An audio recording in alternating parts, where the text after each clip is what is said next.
মহিলা দল বিএনপি যারা বিক্ষোভ করেছেন সবাই প্রতি হল আমার সংগ্রামী সালাম ও শুভেচ্ছা।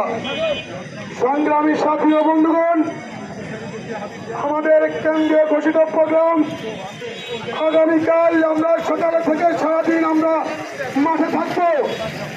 সংগ্রামী সাথী ও বন্ধুগণ, দীর্ঘ 17 বছরের রাত, দীর্ঘ 17 বছরের আমাদের যে ক্ষোভ, আগামীকাল যদি আওয়ামী লীগের গুন্ডারা মাঠে নামে আমরা তার দাঁত ভাঙা জবাব দেব।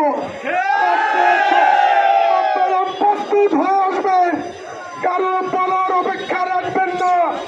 যেখানে যেভাবেই পাবেন সেইখানেই প্রতিরোধ করে তুলবেন। সংগ্রামী সাথী ও বন্ধুগণ, আমি কৃষক দলের ভাইদেরকে বলতে চাই, আপনারা সবাই মাঠে প্রস্তুত থাকবেন। আমাদের নেতা কৃষিবিদ হাসান জাবির শহীদ